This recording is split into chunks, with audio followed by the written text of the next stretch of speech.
আল্লাহ সুবহানাহু ওয়া তাআলা পবিত্র কোরআন কারীমের সূরাতুল জুমআ 8 নম্বর আয়াতে বলেন, قل إن الموت الذي تفرون منه فإنه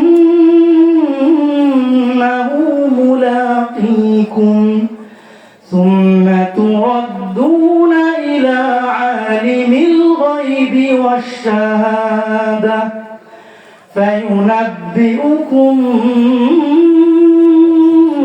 بما كنتم تعملون।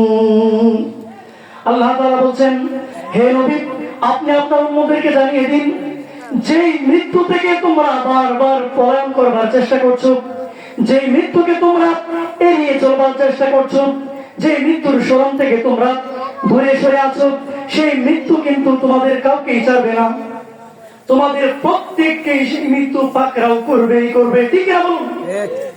এরপরে আল্লাহ তাআলা বলেন, এই পর্যন্ত সীমাবদ্ধ না, فإنه ملاقيكم ثم تردون إلى عالم الغيب والشهادة, এরপর তোমাদেরকে ফিরিয়ে দেওয়া হবে সেই মহামহিম আল্লাহ রাব্বুল আলামিনের সামনে, যিনি আলিমুল গায়বি ওয়াশ শাহাদা, যিনি দৃশ্যমান অদৃশ্যমান সবকিছু জানেন, যিনি অন্তর্যামী, যিনি পুরো আকাশের মালিক, যিনি পুরো জমিনের মালিক, ওই আল্লাহর কাছে আপনাকে ফিরিয়ে দেওয়া হবে। এরপর কি হবে? ফায়ুনাব্বিউকুম বিমা কুনতুম তা'মালুন, তোমরা দুনিয়াতে যা কিছু করেছো, ছোট থেকে বড়, প্রকাশ্যে অপ্রকাশ্যে যত অন্যায় অপকর্ম কিংবা ভালো কাজ করেছো, সবকিছু সম্পর্কেই সেই মহামহিম আল্লাহ তোমাদেরকে অবহিত করবেন। আল্লাহু আকবার। সে আল্লাহ তাআলার সামনে কোনো কিছু গোপন থাকবে না। আল্লাহ তাআলার সিসি ক্যামেরার ফুটেজে সবকিছু উঠে আসছে, আমরা যা কিছু করছি না কেন। এই বিষয়টা বুঝা থেকে পবিত্র কোরআনের আরেক আয়াতে আল্লাহ তাআলা বলেন, মা ইয়ালফিযু মিন কওলিন ইল্লা লাদাইহি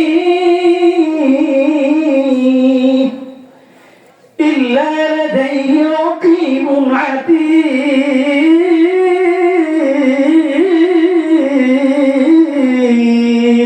আল্লাহু আকবার। আল্লাহ তাআলা বলেন, হে বনি আদম, হে মানুষ, তোমরা যা কিছু করো না কেন, এমনকি এই জবান দিয়ে যে কথা বলো না কেন, প্রত্যেকটা কথা, তোমার প্রত্যেকটা কর্মকে রেকর্ড করা হচ্ছে।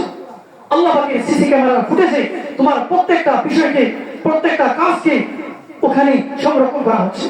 মোহতারাম হাজিরিন, আমরা মনে করি দুনিয়াতে যে অঙ্গকে যেভাবে চাবি সেভাবে ব্যবহার করে চলছি, যখন যা তা মুখ দিয়ে বলে চলছি, যখন যা তা হাত দিয়ে ধরছি, পা দিয়ে যেখানে ইচ্ছা সেখানে যাচ্ছি, চোখ দিয়ে যা ইচ্ছা তা আমি দেখছি, টেলিভিশনের সামনে ঘন্টার পর ঘন্টা বসে থেকে সময় নষ্ট করছি। দেখুন, আল্লাহ তাআলা বলছেন,